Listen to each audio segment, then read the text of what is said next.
नमस्कार दोस्तों, मैं विक्रांत शर्मा आधार आईसीएस के यूट्यूब चैनल में आपका एक बार फिर से स्वागत करता हूं। दोस्तों, हमारा एक वीडियो आपको कल मिला होगा जिसमें हमने भारत का संवैधानिक इतिहास के विषय में कुछ क्वेश्चंस आपको बताए थे। आज भी हम भारत के संवैधानिक इतिहास के विषय में चर्चा करेंगे। जो क्वेश्चंस हमने कल लिए थे उसके आगे के क्वेश्चंस हम यहाँ देखेंगे। जिन लोगों ने कल का वीडियो नहीं देखा है, प्लीज़ उस वीडियो को देखें, उसे अधिक से अधिक शेयर करें अपने दोस्तों के साथ। कुछ जानना चाहते हैं और नया, कमेंट में हमें बता सकते हैं। सब्सक्राइब करें, बेल आइकन को प्रेस करें ताकि आपको हमारे डाले गए वीडियोस सबसे पहले प्राप्त हों। चलिए, आज हम भारत के संवैधानिक इतिहास के दूसरे पार्ट, या कहिए कि यहाँ हमने कल छोड़ा था वहाँ से आगे हम चलते हैं।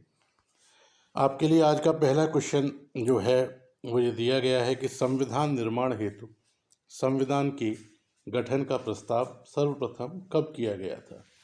ये क्वेश्चन आपको याद है या नहीं, लेकिन हमने ऐसा ही क्वेश्चन कल भी किया था। इसका सही आंसर होगा 1942 में क्रिप्स मिशन के द्वारा। अगले क्वेश्चन की ओर चलते हैं। संविधान सभा का निर्वाचन किस पद्धति से किया गया था। संविधान सभा का जो निर्वाचन हुआ था दोस्तों, वो हुआ था अप्रत्यक्ष निर्वाचन प्रणाली से, जिसमें कि राज्यों की, प्रांतों की विधानसभाओं ने संविधान सभा के सदस्यों का चुनाव किया था। तो इसका सही उत्तर होगा बी, अप्रत्यक्ष निर्वाचन प्रणाली। अगले क्वेश्चन पे चलते हैं।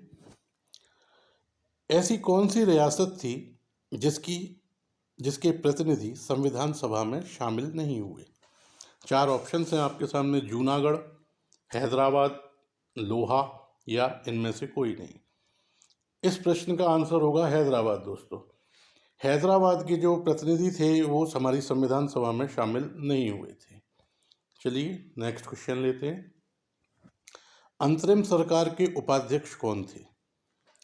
तो अंतरिम सरकार में जो उपाध्यक्ष थे वो थे जवाहरलाल नेहरू।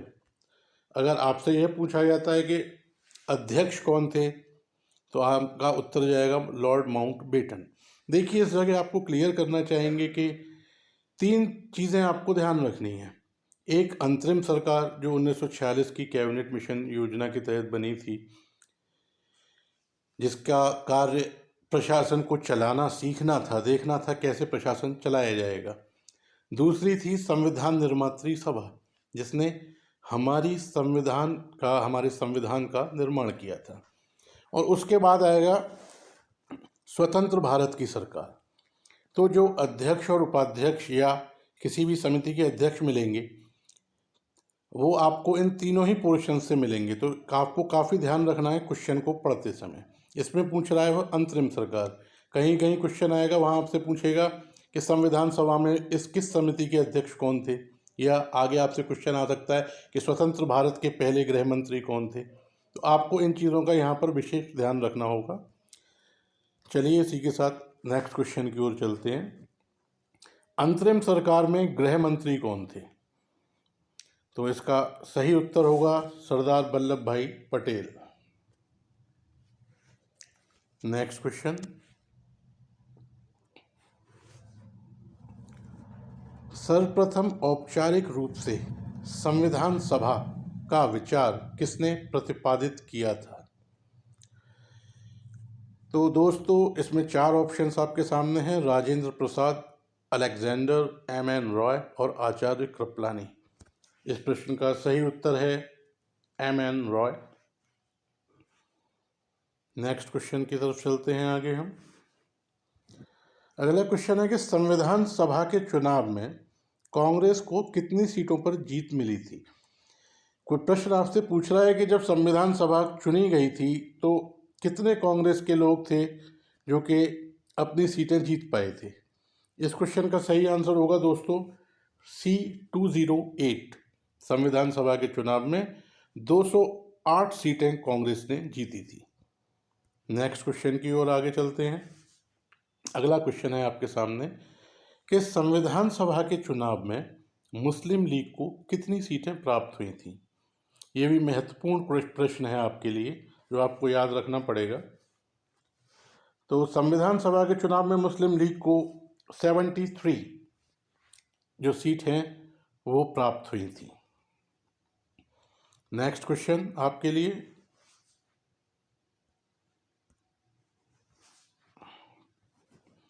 संविधान सभा निर्माण हेतु संविधान सभा के कुल कितने अधिवेशन हुए थे? इसी तरह का एक क्वेश्चन कल भी आपने किया था। अगर वहाँ आपने ध्यान दिया हो तो आपको इसका उत्तर ज़रूर मालूम होगा, और मालूम है तो हमें आप कमेंट बॉक्स में बता सकते हैं। इसका सही उत्तर है C 12। नेक्स्ट क्वेश्चन, संविधान सभा की अंतिम बैठक कब हुई? दोस्तों इसमें 4 तारीखें दी हुई हैं, 22 जनवरी 1950, 23 जनवरी 1950, 24 जनवरी 1950 और 26 जनवरी 1950। जैसा कि आप सभी जानते हैं कि 26 जनवरी 1950 को हमारा संविधान लागू हुआ था। तो संविधान सभा की जो अंतिम बैठक हुई थी वो हुई थी हमारी 24 जनवरी 1950, यानी 2 दिन पहले। चलिए अगले प्रश्न की ओर रुख करते हैं अपना। संविधान सभा में महिला सदस्यों की संख्या कितनी थी? जो हमारी संविधान सभा बनाई गई थी उसमें कुल कितनी महिलाएं शामिल थी? 4 ऑप्शन आपके सामने, 6, 7, 8 या 9। इस प्रश्न का सही उत्तर है D 9। इन क्वेश्चंस को आप एज ए टेस्ट सीरीज समझकर भी सॉल्व कर सकते हैं, इनके स्क्रीनशॉट ले सकते हैं, जिससे कि आपको लास्ट टाइम अगर रिवीजन करना है तो आपको ज़्यादा मेहनत नहीं करनी। आप ज़्यादा से ज़्यादा एक सब्जेक्ट को 2 या 3 दिनों में कवर कर सकते हैं इन बहुविकल्पीय प्रश्नों के माध्यम से। अदरवाइज़ अगर आप बुक लेके बैठेंगे लास्ट टाइम या लास्ट मोमेंट पर एग्ज़ाम के, तो आपका काफ़ी समय उसमें ख़राब होगा। चलिए नेक्स्ट क्वेश्चन की ओर। संविधान सभा में अनुसूचित जाति के सदस्यों की संख्या कितनी थी? इस प्रश्न में 4 ऑप्शन 26, 27, 28 या 29, और इसका जो सही उत्तर होगा वो होगा A 26 या 26। नेक्स्ट क्वेश्चन आपके लिए, संविधान सभा में अनुसूचित जनजाति के सदस्यों की संख्या कितनी थी? ये काफ़ी महत्वपूर्ण प्रश्न है जो बार बार रिपीट होते रहते हैं। तो अनुसूचित जनजाति के सदस्यों की संख्या के बारे में जब आपसे पूछा जाएगा तो आप इसका आंसर लगाएंगे C 33। नेक्स्ट क्वेश्चन अब आपके सामने, अंतरिम सरकार में, ध्यान दीजिएगा दोस्तों, अंतरिम सरकार जो कैबिनेट मिशन की स्थापना के बाद बनी थी, अंतरिम सरकार में विदेश तथा राष्ट्रमंडल मामले किसके अधीन थे? जवाहरलाल नेहरू, वल्लभ भाई पटेल, बलदेव सिंह या आसफ अली? इसका जो सही उत्तर होगा वो होगा A जवाहरलाल नेहरू। अगला क्वेश्चन आपके लिए इसी के साथ, अंतरिम सरकार में रक्षा मंत्रालय किसके पास था?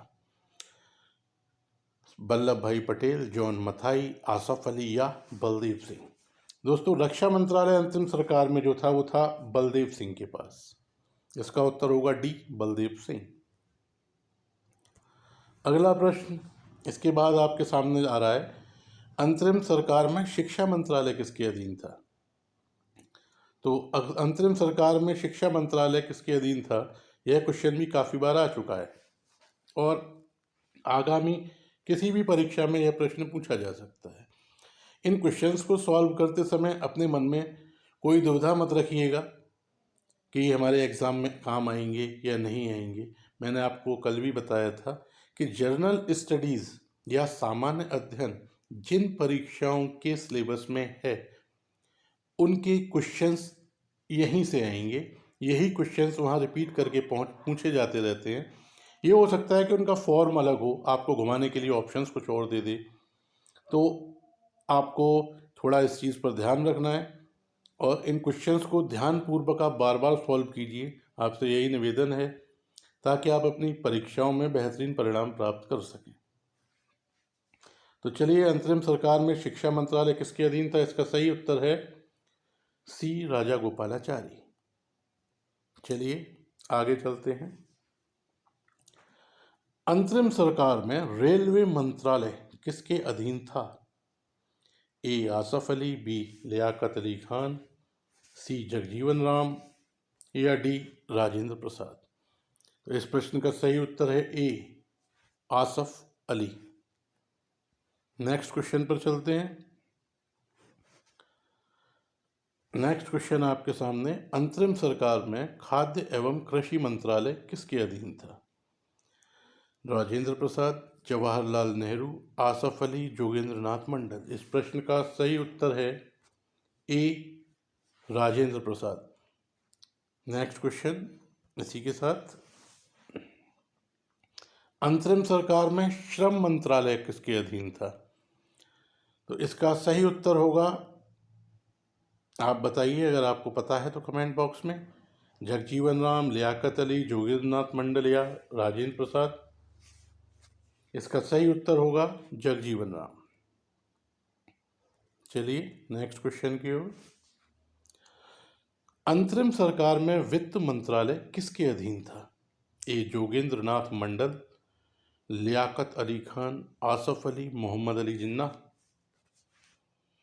पहले तो ये ध्यान रखिएगा कि अंतरिम मंत्रिमंडल में या कहीं भी मोहम्मद अली जिन्ना के अधीन कहीं कोई मंत्रालय उस वक्त नहीं था, लेकिन वित्त मंत्रालय मुस्लिम लीग को दिया गया था और मुस्लिम लीग ने ही लियाकत अली खान, जो कि मुस्लिम लीग के थे, यह वित्त मंत्री उस समय बने थे अंतरिम सरकार में।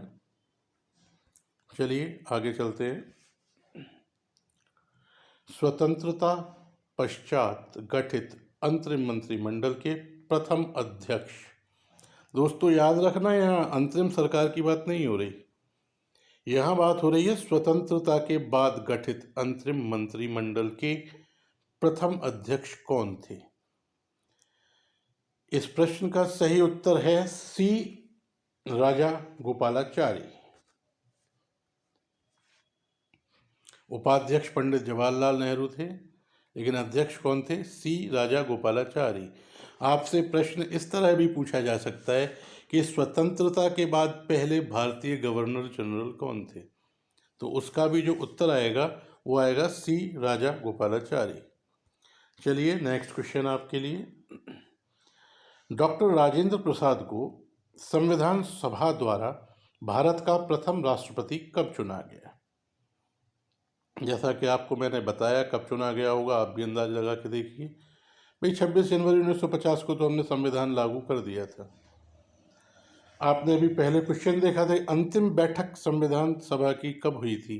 वो हुई थी 24 जनवरी 1950 को। तो डॉक्टर राजेंद्र प्रसाद को संविधान सभा द्वारा भारत का प्रथम राष्ट्रपति चुना गया था कब? 24 जनवरी 1950। नेक्स्ट क्वेश्चन, आंशिक रूप से भारत का संविधान कब लागू किया गया? इंपॉर्टेंट क्वेश्चन है। हम में से 4 ऑप्शन इसमें हैं आपके सामने, 26 जनवरी 1949 या 26 नवंबर 1949 या 1 जनवरी 1950 या 26 जनवरी 1950। बहुत से स्टूडेंट्स इसमें 26 जनवरी 1950 लगा कर आते हैं क्योंकि वह आंशिक शब्द को भूल जाते हैं। दोस्तों आपको बताएंगे कि 26 नवंबर 1949 इसका सही आंसर है, क्योंकि इस दिन हमने कुछ अनुच्छेदों को संविधान के लागू कर दिया था जो कि अति आवश्यक थे। तो इसका सही उत्तर क्या है? 26 नवंबर 1949, यदि आपसे आंशिक रूप से भारत का संविधान पूछा जाए तो। नेक्स्ट क्वेश्चन आपके लिए, विधि दिवस कब मनाया जाता है? 26 नवंबर, 26 दिसंबर, 26 जनवरी? कौन सी डेट होती है विधि दिवस की? तो जिस दिन हमने अपना संविधान आंशिक रूप से लागू किया था उसी दिन को हम विधि दिवस के रूप में मनाते हैं, यानी कि 26 नवंबर। चलिए आगे चलते हैं, नेक्स्ट क्वेश्चन लेते हैं। संविधान के प्रारूप पर कुल कितने दिन बहस हुई थी? जो संविधान का प्रारूप था, प्रारूप समिति थी जिसके अध्यक्ष भीमराव अंबेडकर थे, जैसा आपने कल भी क्वेश्चन सॉल्व किए थे उससे रिलेटेड। तो उस प्रारूप पर कुल कितने दिनों तक चर्चा की गई थी? इसका सही उत्तर है दोस्तों डी 114 या 114 दिन। चलिए नेक्स्ट क्वेश्चन आपके लिए, संविधान निर्माण हेतु, दोस्तों ध्यान रखना, अंतरिम सरकार नहीं है, स्वतंत्रता के बाद का मंत्रिमंडल नहीं है। यहाँ क्या है? संविधान निर्माण हेतु बनाई गई नियम समिति, संचालन समिति तथा रियासत समिति के अध्यक्ष कौन थे? संविधान निर्माण हेतु बनाई गई नियम समिति, संचालन समिति तथा रियासत समिति के अध्यक्ष कौन थे? Bhimrao Ambedkar, doctor Rajendra Prasad, JB. कृपलानी या जवाहरलाल नेहरू। दोस्तों इस प्रश्न का जो सही उत्तर होगा वो होगा बी, डॉक्टर राजेंद्र प्रसाद। याद रखिएगा तीनों समिति इन्हीं के अधीन थी। चलिए आगे चलते हैं। संविधान निर्माण हेतु बनाई गई संघ समिति के अध्यक्ष, याद रखिए यहाँ संघ या केंद्र के बारे में कुछ इंगित हो रहा है, वहाँ जो आपका उत्तर जाएगा वो जाएगा ए, जवाहरलाल नेहरू। ठीक है, अगले क्वेश्चन की ओर रुख करते हैं। किस योजना द्वारा भारत और पाकिस्तान के विभाजन का प्रावधान किया गया था? इस समय आपको बताएंगे 4 ऑप्शंस इसमें जो दिए हैं। पहले कैबिनेट मिशन योजना, माउंटबेटन योजना, पृथक्करण योजना या महारानी की योजना। माउंटबेटन प्लान आया था, माउंटबेटन योजना, जिसमें कि भारत और पाकिस्तान को 2 अलग देशों में विभाजित किया गया था। तो इसका ऑप्शन क्या है? बी। परेशान ना हो आप, काफ़ी लोग सोच रहे होंगे सर जम्मू कश्मीर का भी कुछ इश्यू था यहाँ। वो पोर्शन आप जब हिस्ट्री टेकअप करेंगे या डिटेल में जब आपको आगे जम्मू कश्मीर पर लेकर जाएंगे तब उस विषय में वहाँ पूरी चर्चा की जाएगी। बहुत संभव है कि आपको पूरा डिस्क्रिप्टिव नोट जम्मू कश्मीर के बारे में दिया जाए जो अभी तक के उसके सारे प्रावधानों को शामिल करेगा। उसके लिए आपको थोड़ा वेट करना पड़ेगा। चलिए आगे चलते हैं। नेक्स्ट क्वेश्चन, भारतीय स्वतंत्रता अधिनियम ब्रिटिश संसद द्वारा कब पारित किया गया? दोस्तों आपको डेट ध्यान रखनी है जब क्राउन ने भारत स्वतंत्रता अधिनियम पर अपने हस्ताक्षर किए थे। वो डेट आपको 4 ऑप्शंस हैं, 13 जुलाई, 15 जुलाई, 18 जुलाई या 19 जुलाई 1947।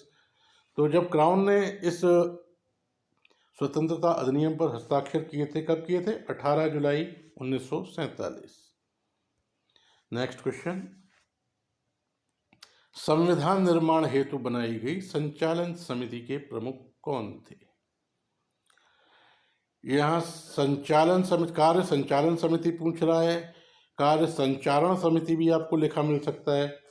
तो इसके जो अध्यक्ष थे वो थे कन्हैयालाल मुंशी, शॉर्ट में आपको KM मुंशी भी लिखा मिल सकता है, कन्हैयालाल मणिकलाल मुंशी, ध्यान दीजिएगा। नेक्स्ट क्वेश्चन, स्वतंत्र भारत के पहले सूचना एवं प्रसारण मंत्री, यह ध्यान दीजिएगा, स्वतंत्र भारत के पूछ रहा है आपसे। इसका जो सही उत्तर होगा वो होगा सरदार वल्लभ भाई पटेल।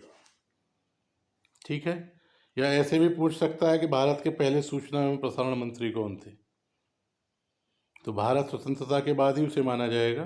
ठीक है, नेक्स्ट क्वेश्चन आपके सामने जो आ रहा है वो देखिए, स्वतंत्र भारत के प्रथम खाद्य एवं कृषि मंत्री, या ये भी कहा जा सकता है कि भारत के पहले खाद्य एवं कृषि मंत्री कौन थे? सही उत्तर है doctor Rajendra Prasad. Next question, स्वतंत्र भारत के प्रथम शिक्षा मंत्री कौन थे, या भारत के प्रथम शिक्षा मंत्री कौन थे? काफ़ी महत्वपूर्ण प्रश्न है दोस्तों, काफ़ी बार आ चुका है। सरदार गुरदीप सिंह, जॉन मथाई, मौलाना अबुल कलाम आज़ाद, RK षणमुगम शेट्टी। इसका सही उत्तर है सी, मौलाना अबुल कलाम आज़ाद। नेक्स्ट क्वेश्चन की ओर चलते हैं। निम्न में से किसने स्वास्थ्य कारणों से संविधान सभा की सदस्यता को अस्वीकार कर दिया था? बेगम एजाज रसूल, जयप्रकाश नारायण, तेज बहादुर सप्रू या बेनेगल नरसिंह राव। तो ये भी आपको थोड़ा ध्यान रखना होगा कि जो स्वास्थ्य कारणों से संविधान सभा की सदस्यता स्वीकार नहीं कर पाए थे वो दो लोग थे। एक थे जयप्रकाश नारायण और दूसरे थे तेज बहादुर सप्रू। चलिए अगले क्वेश्चन की ओर चलते हैं। स्वतंत्र भारत के पहले वित्त मंत्री या भारत के पहले वित्त मंत्री।